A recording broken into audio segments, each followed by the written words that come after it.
Captain fucking Falcon. A character loved by many, but just as easily hated by many. As someone as a new mascot for this channel, as well as my man in Smash 4, it would kinda be a crime if I didn't talk about him first for this new series. In this new series, we're gonna be breaking down character designs and aspects of certain characters in either League or Smash 4. Captain Falcon is someone I can definitely give an analysis on due to having so many hours clocked into the character. So without any further ado, let's kick off this new series, shall we? Anyone who plays Smash competitively can tell you that Captain Falcon is the king of style, that's a given. With his strong burst of speed, heavy punish game, and pretty impactful moves, it's no contest that this is the most stylish character in the game who is, well, viable. Due to this, his popularity, and aggressive playstyle, he's pretty commonly picked among newer players. Now with the basics of the character that you probably already knew, let's get into how Captain Falcon plays as a character.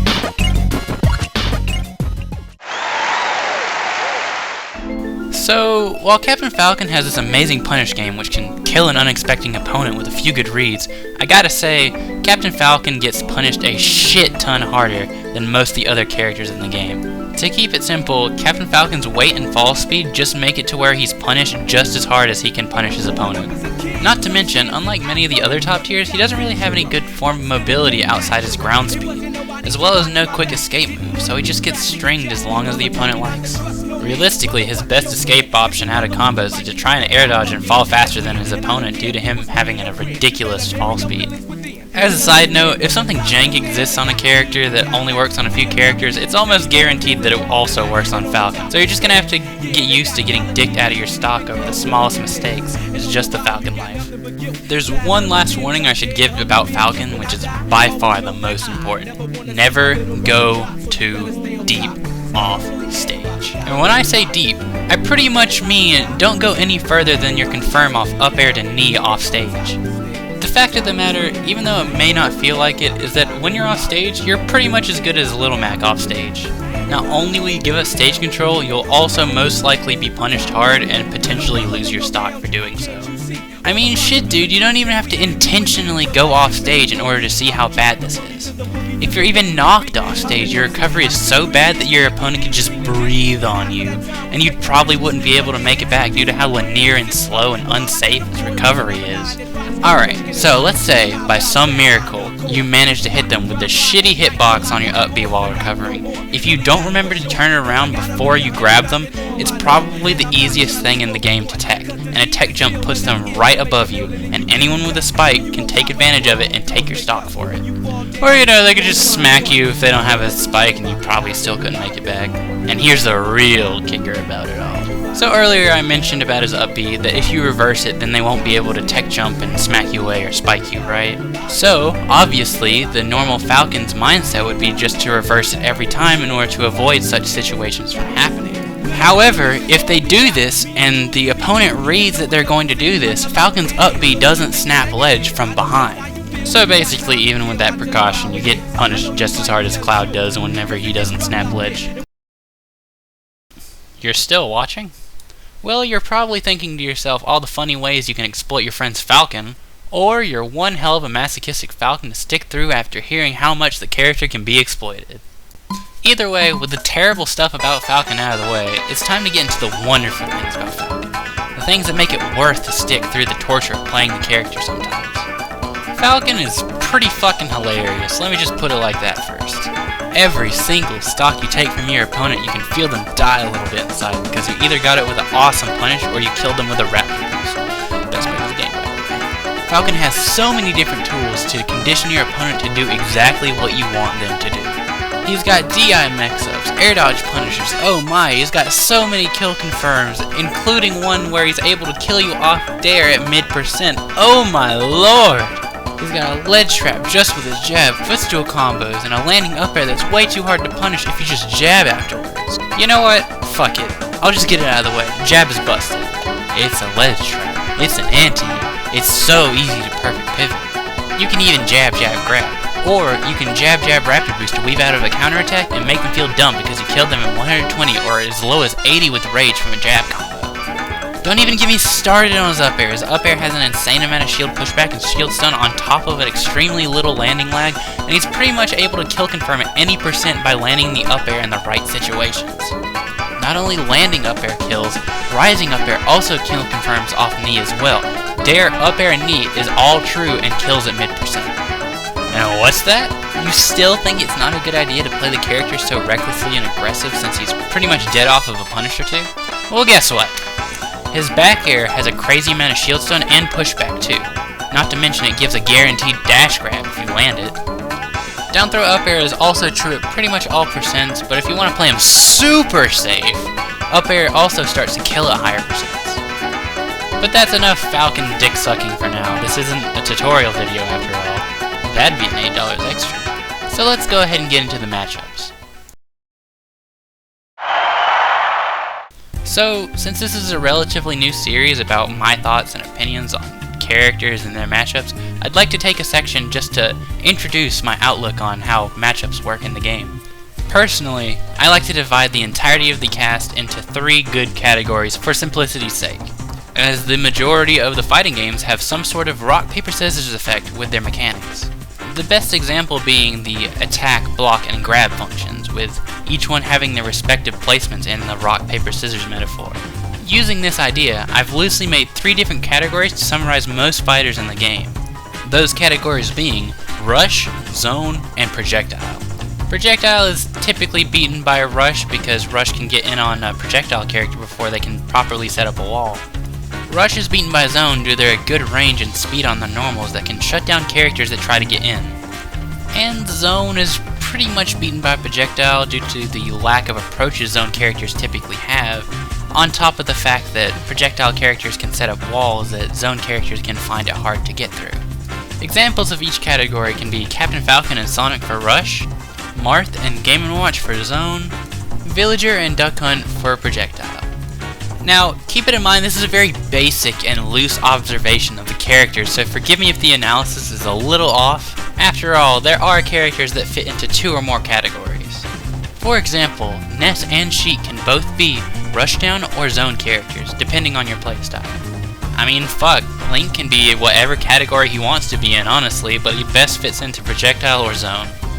Not to mention, a lot of the categorization depends on the player and their playstyle with the character, not necessarily just the character's kit. Going back to Captain Falcon as an example, he's obviously very heavy Rushdown. And sure, there are some Zone players that play Captain Falcon. After all, he does have pretty safe up airs and back airs. However, as soon as someone with a disjointed hitbox like Marth approaches his wall, he kinda just gets poked out of his safety. Without a doubt, Captain Falcon struggles with Zone characters due to their ability to shut him down with even just a pretty okay jab that can shut down his dash attack or his dash grab.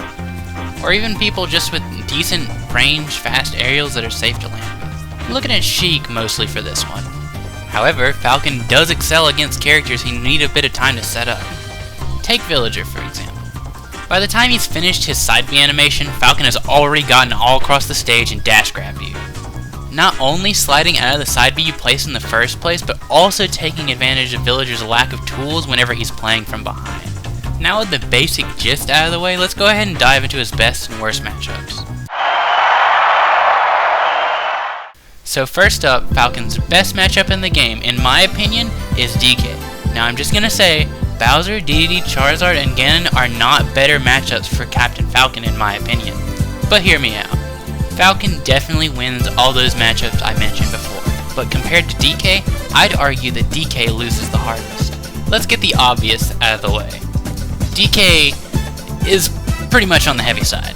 That's good enough for survivability and stacking up rage for quick kills, but being heavy also means you get comboed really easily. Not to mention that huge hurt box DK has. And let me just say, Falcon loves his thick boys. I mean, it just doesn't spell out anything good when a well-placed knee can kill a normal character at 55. That weight survivability won't matter if the weight just makes it easier to land a kill confirm on the character. My next point of interest that I should make is that DK has no alarmingly quick escape options aside from his extremely punishable up B.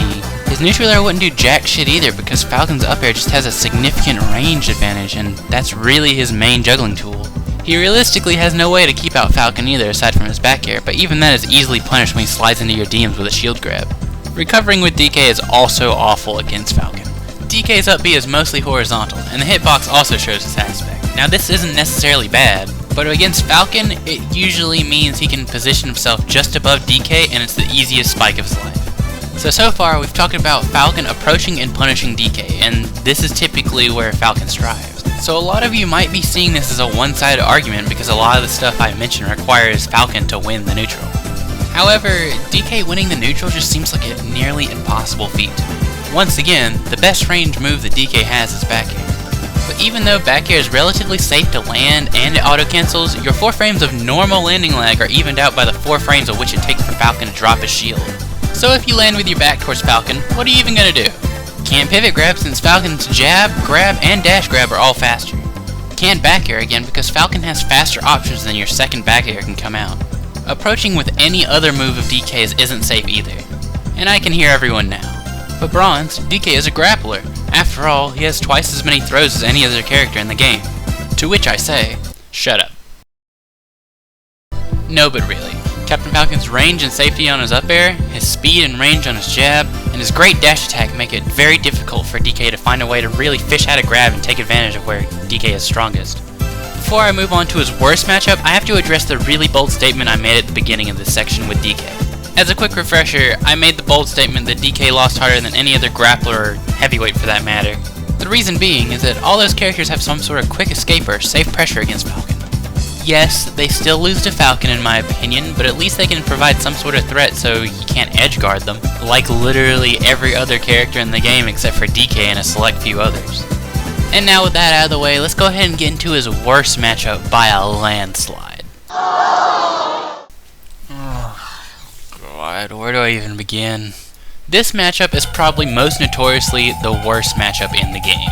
I've heard so many people try to argue Falcon's worst matchup. Examples being like Cloud, Pikachu. By the way, only a little personal opinion, but I think Cloud only wins that 60-40. Some people even try to argue that Rosalina, Fox, or Luigi are Falcon's worst matchups. But they can come nowhere near the nightmare of a matchup that his true worst matchup is. That being the one, the only, Sheik. Let's be real, it's difficult for Sheik to not zero to death Falcon. The entire concept behind Sheik's kit almost seems like it was made just to counter Falcon. She's got the quick, long-range, safe moves, the ability to carry Falcon off edge off of a grab and then gimp him, the extremely fast jab and dash attack to counter Falcon's main approaches. I almost feel bad for many solo Falcon players because I'm sure they don't enjoy too much anal fisting from Sheik. Last time I checked, it's not exactly in your doctor's prescription to have once a day. Hell, even top players aren't immune to this insane counter pick. Fatality, arguably the best Captain Falcon main in the world, just gets it handed to him over and over again by this terrible matchup. If I was to ever tell anyone that they needed a secondary for any matchup, it would just have to be for this borderline suicidal matchup.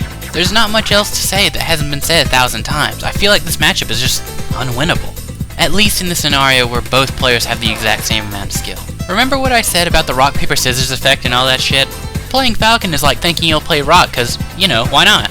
And then picking Sheik is like throwing your rock 1,000,000 miles into the ocean where it slowly erodes and prays it in sooner. With that being said, it's a dumb matchup, and that's that. So overall, Falcon's a pretty fun character, and I'm glad to call him my main. Even if, every now and again, it feels like I'd rather be clawing my eyes out rather than trying to recover against Sheik. In my opinion, the good outweighs the bad. I feel like he's definitely the most fun character in the game, especially whenever you start doing good and using all of his greatest strengths properly. I personally think that the challenges that Captain Falcon have to overcome are outweighed by the determination he provides to a player that just flat out enjoy playing the character. Hell, you don't even have to be crazy good with him to enjoy him either, so seriously, give him a shot. You may be surprised just how much you enjoy the character. After all, a bigger Falcon community leads to more people finding out ways to play around his weaknesses, so the more the merrier. I suppose that just about wraps everything up for Falcon's little mini analysis. So what do you guys think of the series? Do you love it? Do you hate it? Leave comments and likes and dislikes to let me know. If the series gets positive feedback, I'll do character requests from both the League and Smash 4. With all that being said, why don't you go look at some of my other content? Maybe share it around? Bring it up when discussing points made about characters. Now that this episode's out, I'll probably be releasing content more regularly. But anyways, that's all I wanted to say. See you guys next video.